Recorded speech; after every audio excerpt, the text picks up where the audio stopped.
Mount Gede is known for its breathtaking beauty, majestic waterfalls, dense forests, and endless fields of edelweiss flowers. But behind its beauty lies a dark secret that few dare to talk about. One day, 4 hikers, Rani, Bima, Dika, and Tio, decided to climb Mount Gede. They were experienced climbers, but this time they made a fatal mistake. They started their hike too late in the afternoon, and night fell before they reached the shelter point. As they stopped to rest along the Sabotas Trail, Rani suddenly smelled a strong scent of jasmine. It was strange. There shouldn't be jasmine flowers deep in the forest. Bima laughed. It's probably just the wind carrying the scent from the village below. But moments later, they all heard footsteps behind them. Slow, deliberate steps, even though no one else was there. The sound drew closer, until it stopped. When they turned around, they saw only thick fog, and a figure of a woman wearing a green kabaya standing between the trees. Tio began to pray, but Rani froze. Her eyes turned blank, and she slowly walked toward the fog. Bima tried to pull her back, but his body suddenly felt icy cold, as if someone with frozen hands was holding him down. That night, they lost Rani. They searched for her until morning, but she was gone, leaving behind only small, barefoot footprints leading toward the crater. Park rangers later found their belongings, but Rani was never found. Locals say Mount Gede is guarded by the spirit of Nyai Roro, Kittle and her forest dwellers, and those who are called by her never return. To this day, hikers claim to see a woman in a green shawl standing in the mist, smiling gently as the fog rolls down the mountain. 3 months after Rani's disappearance, Bima couldn't sleep. Every night he dreamed of her, standing in the fog, whispering, "Come back. I'm still here." At first, he thought it was guilt haunting him. But one night, he received a message from an unknown number. It was a photo of Rani's face, pale and wet, as if she had just climbed out of a river. And below it, a text, "Mount Gede. Come alone." Ignoring his friend's warnings, Bima returned to Mount Gede with a camera, determined to find the truth. As he entered the forest, the same smell of jasmine filled the air. The wind whispered through the trees, and the sound of gamelan music echoed faintly. At the old campsite, he saw footprints again, bare, small, and fresh. He followed them deeper into the fog until he reached a silent clearing near the crater. There, standing among the mist, was Rani. Her dress was torn, her hair soaked, and her skin pale as marble. But she smiled softly.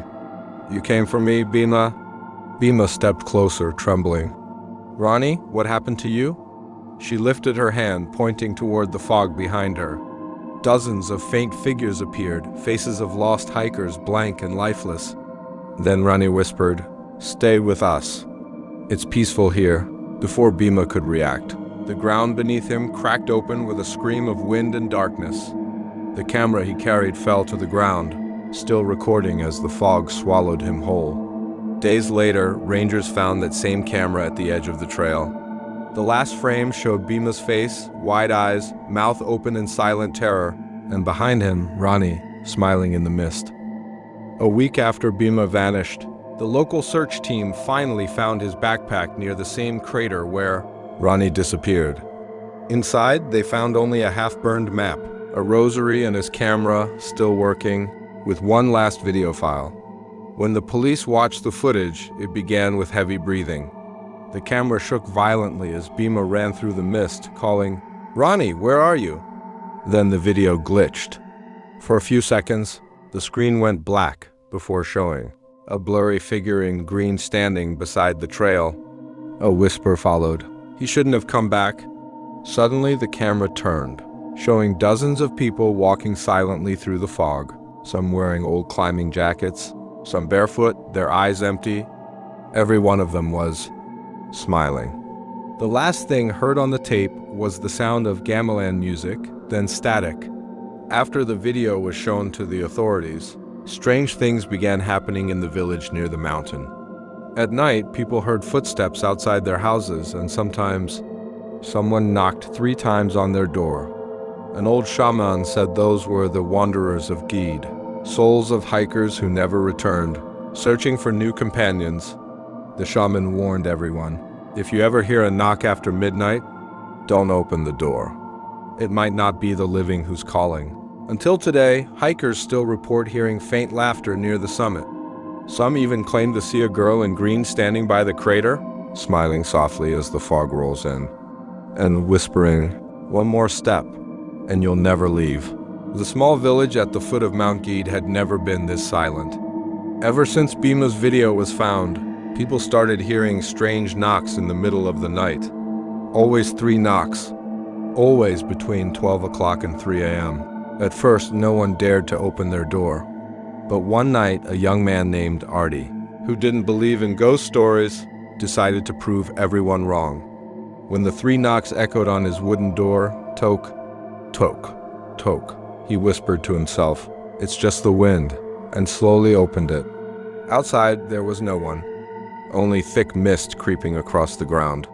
Then he saw footprints, barefoot, small, leading away from his porch. He followed them with his flashlight all the way to the edge of the forest. The air was cold and heavy. Suddenly, he heard a voice, soft and familiar.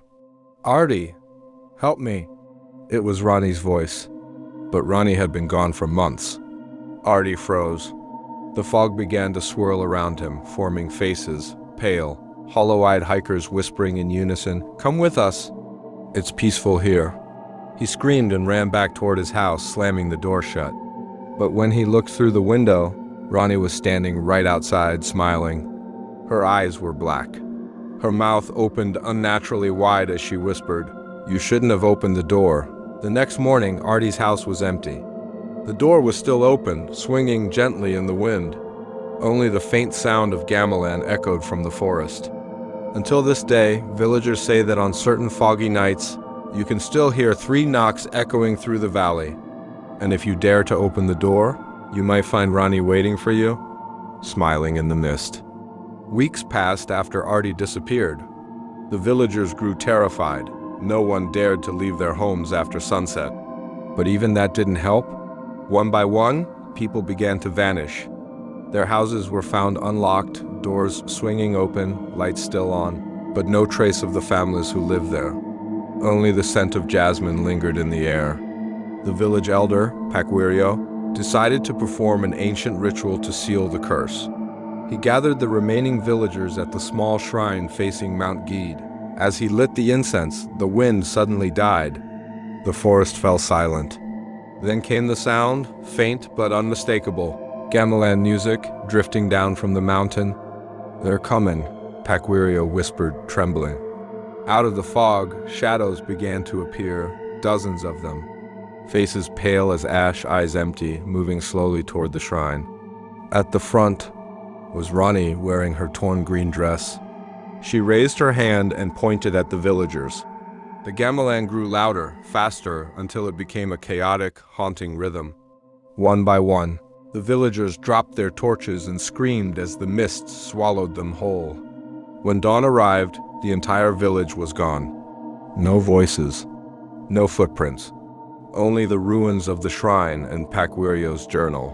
Its last entry written in trembling handwriting, they said the mountain was alive. They were wrong. It's hungry. To this day, hikers who pass near the old trail say they sometimes see lights deep in the forest, as if houses were still there. But when they walk closer, the lights vanish and the fog grows thicker. Some say it's just the mountain playing tricks. Others say the village is still there, hidden in another world. Long before Mount Gede became a hiking trail, it was known to the locals by another name, Gunung Lapar, the Hungry Mountain. Centuries ago, a hermit named Kijia Mukti lived near its slopes. He was said to possess great power, able to control wind, mist, and spirits of the forest. But when the king demanded him to use his power for war, Kijia refused. Enraged, the soldiers burned his hut and left him to die in the flames. Before his final breath, Kijia cursed the land. "Let the mountain eat all who forget respect. Let their souls feed the forest forever." From that day, strange things began to happen. The mountain never stopped rumbling. The forest grew thicker, darker, and travelers who entered without permission never returned. Generations passed, and people forgot the curse. The hiking trails were opened. Modern visitors came with cameras and laughter. unaware that every step woke something ancient beneath their feet. The mist that rolls down at dusk isn't just fog, it's the breath of Kijia's spirit searching for souls to feed his mountain. And every time someone disappears, the forest grows a little wider. Years later, a rescue team exploring Mount Gede's old trails discovered something chilling near the crater. A stone altar overgrown with moss, carved with dozens of names. Rani, Bhima, Ardi, and many others, all who vanished.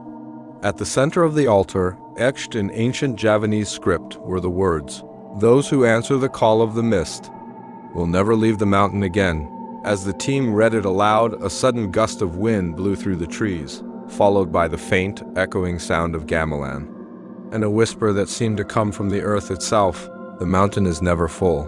And that's how the legend ends, or maybe still continues, because every few years, new hikers go missing on Mount Gede, and when the fog thickens, some say they can hear laughter and a woman's voice whispering from the mist, "Welcome home."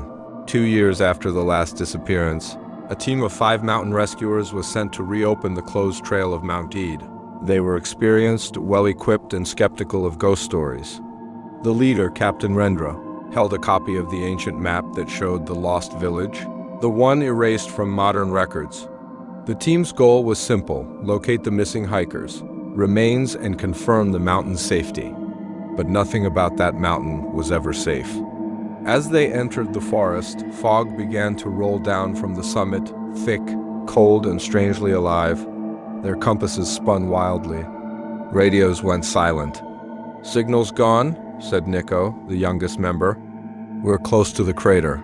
They set up camp near an old path of stones, unaware it was the altar of Kia Mukti. At midnight, Nico woke up to a sound. Not footsteps, but breathing right outside his tent. He turned on his flashlight and saw bare footprints circling the tent. When he looked up, he saw someone standing in the fog, a woman in a green kabaya. "Are you lost?" she whispered. Nico screamed, waking the others. But when they rushed outside, the woman was gone. Only a faint trail of wet footprints leading toward the trees. They decided to leave at dawn. But dawn never came. The sun refused to rise. The forest stayed dark, the same endless fog, no matter how far they walked. Captain Rendra checked his watch. It was stuck at 3:03 a.m. Then the radio crackled back to life. A familiar voice whispered through the static, "You shouldn't have come here, Rendra." It was Bhima's voice, the hiker who vanished years ago. Hours later, the rescue team's helicopter spotted something from above. 5 tents, perfectly still, surrounded by mist. When they landed, the tents were empty, but the altar was different. It now had 5 new names carved into the stone. Rendra, Nico, and the others. The inscription below had changed too. The mountain has new guardians. Since then, the trail to Mount Gede's summit remains permanently closed. But some hikers claim that at night, if you listen closely near the crater, you can hear voices calling from the fog. Some crying for help, others whispering softly, "We are still rescuing those who never left." 3 months after the rescue team vanished, a forest ranger named Satria was assigned to collect the last radio, logs from their base camp at the foot of Mount Gede. The radio was old, but still powered by solar batteries. He expected silence. Instead, when he turned it on, a recorded voice came through, faint, broken, and full of static. "This is Captain Rendra. Anyone copy?" Satria froze. The voice was clear but impossible. Rendra had been missing for months. The transmission continued, skipping and crackling. Fog, moving fast. "Can't see. Nico, don't go near the altar. It's breathing." Then the sound of gamelan music bled through the frequency. Not from any station. It was coming from inside the mountain. Rendra's voice returned, but softer now, trembling. "We tried to leave, but the path loops the trees. They're watching. Please tell them the mountain is alive." After that, only silence. Satria checked the timestamp. The message had been recorded 3 days ago. But the last known transmission from Rendra's team was months earlier. How could there be a new one? That night, Satria decided to replay the recording. But as he did, a new voice whispered over the static, one that wasn't there before. "Satria, come help us." It was Nico's voice. Then another whisper joined, Ronnie's. Then Bima's, until the radio filled with dozens of overlapping voices, all calling his name. He pulled the plug in panic, but the radio kept playing. The screen flickered and showed a faint greenish glow. For a second, Satria thought he saw faces, their faces pressed against the glass from the inside. Then everything went dark. The next morning, rangers found the radio still on, broadcasting a faint, endless loop. The mountain is never full. And now, it wants you. Satria was gone. Only his flashlight remained, lying in the grass, its beam pointing straight toward Mount Gede. It's been 20 years since the last expedition vanished on Mount Gede. The mountain trail has long been sealed, the signs covered with rust and moss. Only a handful of rangers still patrol the area, keeping tourists away. But one evening, two vloggers, Alex and Myra, slipped through the fence. They wanted footage for their channel, exploring the forgotten. Armed with drones and digital recorders, they hiked up the abandoned path. The air was unnaturally still. Every time they checked their cameras, the batteries dropped to zero. And yet, when they played back the clips, faint voices bled through the static. "Don't come higher. Turn back." Myra frowned. "Did you hear that?" Alex shook his head. "Probably interference." When night fell, the fog rose, thick and silver, swallowing the trees. Their radios began to crackle. Through the white noise came a familiar voice. "This is Captain Rendra. Anyone copy?" Myra froze. "Who the hell is that?" The voice continued, broken but urgent. "The mountain's awake. We can see you. Leave your light run." The transmission cut into gamelan music, slow and distant, echoing up the slope. Alex lifted his camera toward the sound and caught a single frame of a woman in green, smiling through the mist. The footage ends there. A week later, rangers found their drone, still hovering near the crater. Its memory card contained one final recording, a soft female whisper repeating over and over, "Welcome to the mountain. We've been waiting." Then silence.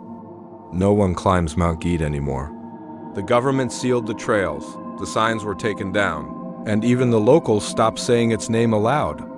But legends have a way of whispering through silence. 5 years after the vloggers vanished, a university research team came to document the folklore surrounding the mountain. Among them was Dr. Ayu Ramadani, an anthropologist and Ronnie's younger sister. She didn't come for science. She came for answers. At the base of the mountain, Ayu found an old radio, rusted but still functional. She turned it on, and immediately a faint signal replied. Is that you?" It was Ronnie's voice. Soft, clear, calling from somewhere inside the fog. Ignoring the team's protests, Ayu followed the sound into the forest. Every tree seemed to shift around her. The path twisted, looping endlessly. Her compass spun without stop, and the deeper she went, the louder the gamelan became, a mournful, slow rhythm echoing through the valley. Then the mist parted. She stood before a massive stone gate half buried in moss. Symbols covered the surface, the same ones from the old altar. The inscription glowed faintly, alive with breath. "The mountain keeps what it loves." The radio crackled again. Now the voice wasn't just Ronnie's, it was many voices.